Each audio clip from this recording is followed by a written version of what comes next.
Hello, everybody, and welcome to another Friday Tech Bites powered by Veeam. My name is Melissa Palmer, and I'm in the office of the CTO, and I am joined by my good friend and colleague, Kirsten. Kirsten, how are you today?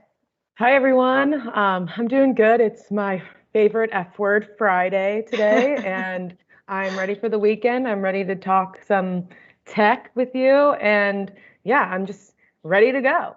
So, we've got a really special show for you today. One tool to rule them all, and we're going to talk about our favorite Veeam reports. Now, what I want everybody to do is let us know where you're from in the comments. We're going to say hi. We're going to give you a shout outs, and we're going to flash up an awesome map of the whole world. And what we want to do is turn it green. So we must move on. We cannot linger any longer. That Veeam thing. Now, Kirsten and I have done a lot about Veeam, but if you had to explain it very briefly, Kirsten, what would you say that Veeam thing is? Veeam is a monitoring and reporting tool that's going to give you visibility into your environment to make sure everything is working as you want it to be working. It's working in a good way. You can track your backup jobs. You can track your virtual environment. Um, yeah, what would you say? Would you say it's the one tool to rule them all, Uh, or how would you describe it? Absolutely. I would agree with you completely. It's one tool that's going to give you unprecedented visibility into your hypervisor environments, as you can see listed, but also your Veeam backup and replication environment, right? So you'll be able to glean so much amazing information on Veeam and how it's working and what it's doing, and learn some pretty cool stuff. Now, we do a lot with this one thing. So we want to know from our viewers, what is your favorite song with the word one in the title? Because Kirsten and I, we need a good playlist to get hyped up before we do a video like this or demos like this about Veeam. My favorite, and I'm going to go for the double one here, is probably One Thing by One Direction. And I like to turn that up really loud when I'm practicing a demo. How about you, Kirsten? I have to say my favorite is "You're Still the One" by Shania Twain. That is a classic. That's one of my favorites too. So everybody, let us know your favorite songs with one in the title in the comments of your favorite platform. So while we're talking about Veeam, there's actually two main interfaces to Veeam, right? We have the Veeam client where you're going to get most of your monitoring type information. You're going to consume it there.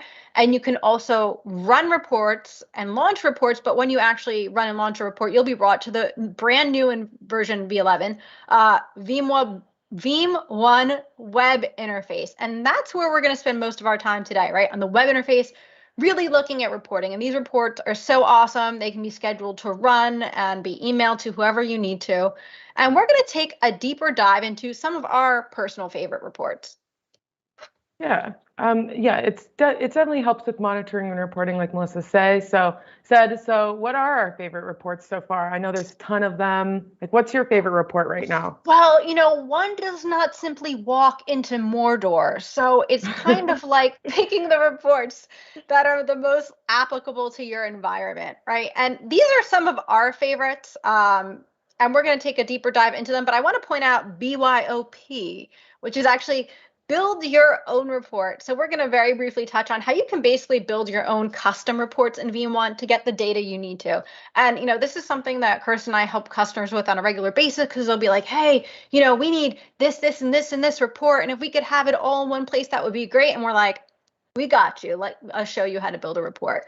So Kirsten, why don't we head on over to Veeam itself, and you can start showing us some of these reports. Let's start with maybe workload protection history, which has really gotten a lot of enhancements lately, right? Yes, it has. So, the ring has awoken and it's heard its master's call. So, we got to hop into the demo lab and take a look at what's going on. So, this is the Veeam web client. This is really where you're going to find dashboards, reports, deployment projects. You can see there's a ton of different report packs here that you can choose from. Just scrolling through, there's a lot of things that can help assess your environment before you start taking backups. to prepare for those backups. There's a way, there's reports that can take a look at things that might hinder successful backup jobs from performing successfully.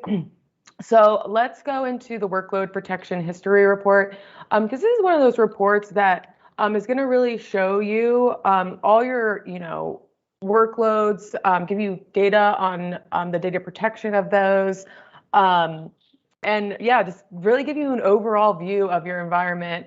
So if we click on the workload protection history report, you're going to immediately see that you can categorize this and scope it based on your backup infrastructure, or if you're using Business View in Veeam One, on those categories and groups. So I just have it set to my backup infrastructure here. You can choose your objects you want it to show. So if you want it to show all your object types, VM, computer, file share, you can set it like that. That's on by default. But maybe you just want to see, your agent-based backup jobs. You can definitely define that here as well. All the different types of jobs that it's going to pick up, and also job status. So maybe you just want to see those jobs that have failed. You can do that as well.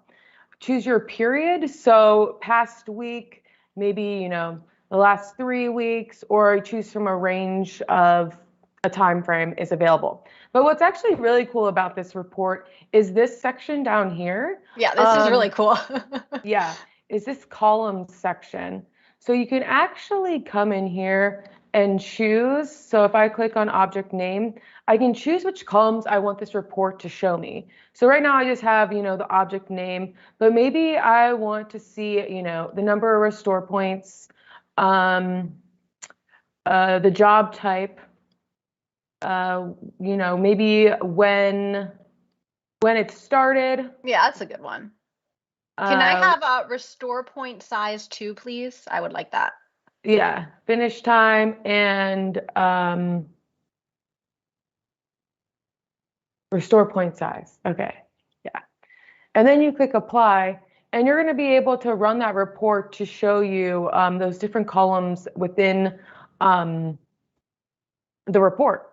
And what's cool too is you can sort by these different object types here. So by object name, job start time, job finish time, and that's going to sort that report for you. So I did already run this report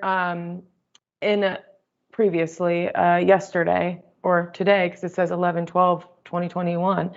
And this is what it's going to show me here. So you can see it's scoped by backup infrastructure, how many unique workloads I have, how many virtual machines, how many computers are being backed up, the average success rate, and also the average failure rate of those backup jobs. And then you're going to get a little bit of more details here as well about your data protection operations and what's happening, how many times maybe those jobs are succeeding, they're failing, they're ending with warning. If any of the jobs are still currently running, you would see that right here, and their rate of success and fail. Now we chose to, oh yeah, this is in PDF. We chose to, add some different columns here, and I did this yesterday, so it's not going to show you That's all okay. the columns, what we did earlier with a little bit ago. But you can see that, I can have my object name, the job that it belongs to, what type of job it is, the schedule type, it's running every day, and also so the success of the job. And if I go back, if I keep scrolling down, you're going to see, this is being protected by one of those agents. You can see if the job's running periodically, or if it's even a manual job. So just giving you a little bit more details about your environment, and giving you the information that you want. A lot of times people want to know their success and failure rates of their backup jobs, and this is the report for you. Yeah, this is kind of just like an all-purpose, great general report focused on backup and replication, telling you, hey, your workloads are great, you're being protected, or as you can see here, we've got this like orangey red color at the bottom, you have some work to do. So this is a great report, ton of information, and really, really customizable. Before we go on to my favorite report, let's take a look at the map.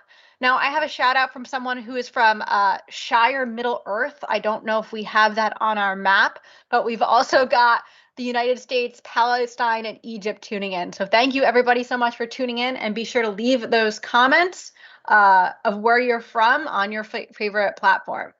We also have one fun spirit who's decided to tell us that their favorite song is Back at One by Brian McKnight. That's a good one. I might have to put that on afterwards. Oh, yeah. But let us know what your favorite songs are with the word one in the title because, we love to build our Veeam1 playlist.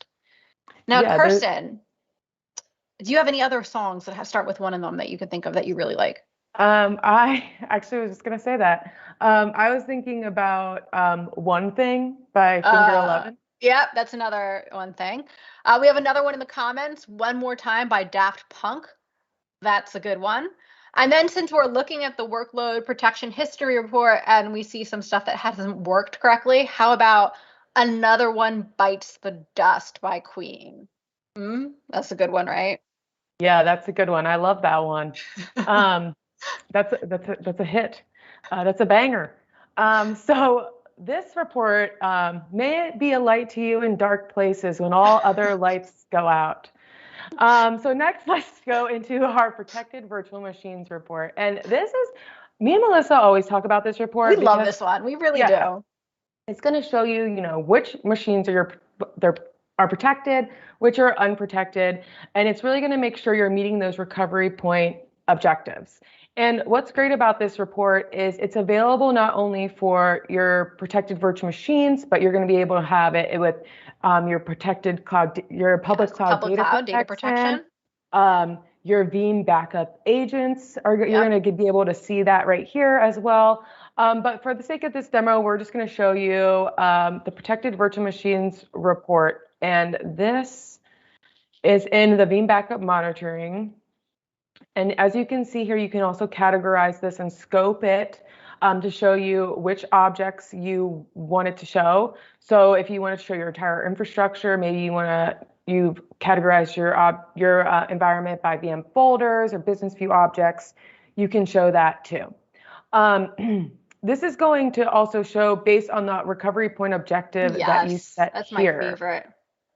So if your recovery point objective that you want to meet is, 8 hours, just make sure that you set this here to 8 hours so that the report shows correctly. You can also choose your different job types you want the report as well. By default, it's going to show you everything within this. Yeah, and Kirsten and I talk a lot about disaster recovery as well. That's where those RPOs come into play, right? Because we can scope it down as Kirsten. We have virtual infrastructure. We're going to look at everything, but we could scope it by those business view groups and schedule reports to run on these business view groups, trying to show that we're meeting our RPOs as well, right? It's also just a great report to run in general once you get Veeam1 set up for the first time, just to see, hey, what do I have buried in my environment someplace that's not being backed up? Because I guarantee you're going to find something that you're not backing up today that you really should be. That's a great point. So yeah, let's look at this report and see what it looks like. So I've run this and I've made my RPO for 8 hours. And this report's basically going to make sure that the virtual machine is going to be considered protected if there's a restore point or replica point, which resides within this RPO. And you can see here, we have 25 total VMs. We have 7 that are replicas. You can see how many are being protected and also how many are not meeting that recovery point objective. So even though there might be a restore point available, if it's not going to fall within that 8 hours, it's going to be considered outside that RPO and unprotected. So as we scroll down here, you can see, where that virtual machine is residing, the protection type, what job it's included in, how many restore points, and also the latest restore point here. If I keep scrolling, we're also going to be able to see which virtual machines are not meeting that RPO. And you can see all of them here so that when you go back into your Veeam backup and replication server, your backup server, you can make sure that those virtual machines are picked up in those jobs so that you're meeting your recovery point objectives. Absolutely. And again, this is one of those reports I love to just run all the time just to make sure that I'm not missing anything, or run when we first set up Veeam1. Now let's see, we have another song in the chat, which is an excellent one. One by Metallica. Is that not a classic? That's pretty good. That's pretty much as good as it gets. So keep those song titles coming with the word one in them. Kirsten and I need to build our VM1 mixtape. Maybe we can like share it on YouTube or something later. And let's see. What else, Kirsten? What other reports do you like in here? So one of the reports that we were actually talking about earlier this week was the virtual machine change rate estimation report. So we were talking about that, weren't we? Yeah, we were. This is going to show you the amount of changes that are occurring on the virtual disk. And you're actually going to find this report within the vSphere infrastructure assessment. This is a great report to help, help with backup repository planning, because it's going to help predict the number of changed blocks for virtual disks based on the virtual machine's write rate. So you're going to want to make sure that you have enough space on your backup repository to store your backup data. This is going to look familiar to you. You're going to be able to, scope this report out how you would want it to. You can change the period. I think when I ran this report, I did past day, just to catch all the changes that were made in one day. And then you can click, preview, save, and run the report. And I have ran this. And we're going to be able to see what's going on. You got your top 5 largest virtual machines, and then you have your top 5 machines with the least amount of change. And then as you scroll down here, you're going to see the virtual machine, and then by this time frame up here, how much changes and how much how much changes is occurring on those virtual machines. And you can see that some virtual machines are a little bit bigger than others, and some, aren't having that much changes going on. Yeah, and this is really important to know. And I want to go back to our favorite disaster recovery. But if you're in a situation where, hey, I want to really get my RTOs down really low and I want to do some sort of replication, right? Your network can, of course, be a constraint. And one of the big things to know, like for CDP or regular replication or all of that, is your change rate, right? Because are you going to be able to make those replication intervals with a certain change rate, or do you need to make some kind of infrastructure configuration as well? If you can't change that infrastructure, do you need to go back and say, hey, are these RPOs and RTOs really accurate? So when you're trying to do some sort of replication and you're trying to figure out in your environment, okay, what is the change rate of this application, right? So I can properly protect it. This report is really handy for that as well. Yes. I'm an offender. I actually see a lot of my VMs on this list with like high change rate. So I am doing a lot of stuff apparently. Yes. Well, we have to do a lot of stuff. It's just our job, is doing stuff. So these are some of the reports that, right now are our current favorites that we're really liking and loving.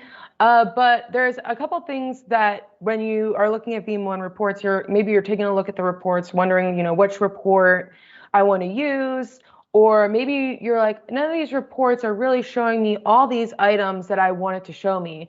And that's really where the magic of the custom reports comes in. So you have all these different options to build custom reports based on predefined parameters, performance metrics, and filters. And one of the ones that I always find useful to create a custom report on is just the backup infrastructure custom data report. And this is going to be available to you to use, and you're going to be able to, scope it by your infrastructure objects. We have multiple backup servers added in here. So let's just say I want to collect all the data on all of them. Then you're going to choose the object type. So you can base it on your backup server, virtual machines, computer, repository, or by workload. And depending on the object type that you choose, you're going to have different columns available to you to use. So if we want to create this one right now, we can say, okay, job name. What else do I want to know? There's a lot in here. You can pretty much get anything that you really need out of here. Job details is good. Yeah, like maybe like how long the job took to that's run. Important, yeah. How the last run status. I always like to know if the jobs, failed or were successful. Maybe, how many objects were processed by that job. Let's see, what else do we want in here? Maybe next runtime. So when is it gonna, run again? And then you can also come in here and, move these around and make it sure that it's, columned out the way that you want it to be. And then if I click apply and, preview, it's going to start generating this report and collecting this data. So you can see it here, my job name. If I can get this a little bit bigger. Okay. My job name, it finished with an error. It processed this, computer. It took 1 minute and it failed. And then as you can go down here, you can see a little bit more information about your jobs and how they finished, if it was success, failure, how long they took, and different aspects like that. So, and this is really, honestly, you can do so much with this type of this custom data report. You can do, by repository, which I think might be something, a newer enhanced feature that came out with the latest version. And take a look, at the repository, like what's its name, what type it is, how much free space is on that repository, and run that report as well.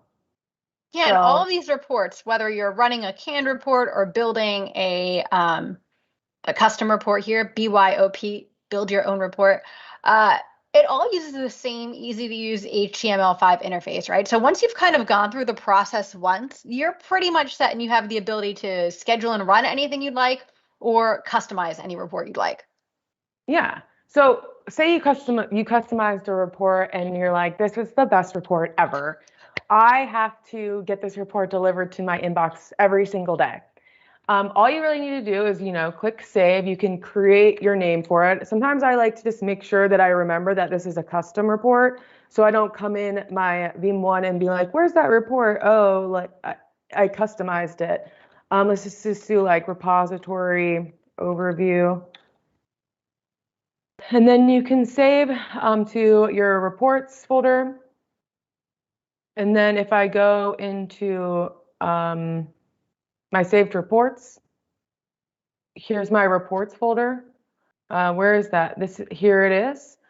And then I want this to be, delivered to me so I can schedule this to, arrive at my inbox I like to do daily at a certain amount of time just because then I can expect it. Delivery, if you want to send by email, whether you want which type of report format you want it. So PDF, you can get it in Excel, Word, CSV, or XML.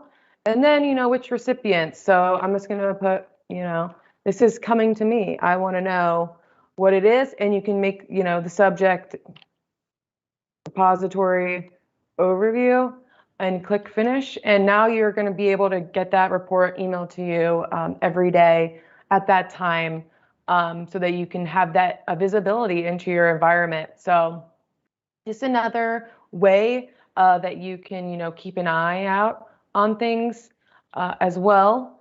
You can also share these reports. So you have direct link access. So maybe you want to just, copy this link and send it to yourself. That's also available to you as well to access that report. Pretty cool and very simple to use, like we like to point out. Now, those are some of our favorites. Veeam1, I think, do you remember how many reports are in Veeam1 out of the box? I think it's like a couple hundred, right, Kirsten? It's like a lot. Yeah, I would say that like over 140 reports. Yeah, there's a lot of stuff in there. And again, you can build your own as much as you'd like to. So what else about Veeam1 can we show you? We have a couple action items for you today. And of course, you can download a 30-day free trial of Veeam1, but I would grab Veeam Availability Suite to get that backup and replication too, or maybe even Veeam Availability or Veeam Disaster Recovery Orchestrator. Everything's got a free 30-day trial at VeeamWorld. We regularly put hashtag Veeam1COTD on Twitter. That's the Veeam1 catch of the day. So you'll learn new tips and tricks on Veeam1. And you can also download our white paper, Detect and Respond to Ransomware with Veeam1. That's a white paper that Kirsten and I wrote to give you some ideas on how to monitor your environment for specifically ransomware in Veeam1. Now, next week, we have another great week here on LinkedIn Live at Veeam. On Monday, we're going to have Jason and Dave finishing a 2-part series on how to invest wisely for 2022. So don't miss that. And on Friday, Rick and Corinne are going to be talking about their best and most favorite Microsoft 365 and Azure tips and tricks. And we have one last suggestion here for songs with the word one in the title. We've got one bourbon, one scotch, one beer, and that is the perfect song, I think, to kick off the weekend. So thank you, everybody, for joining us today. And we've got that one thing. And don't simply idle into Mordor this weekend ever. That would be bad, too. Bye, everyone.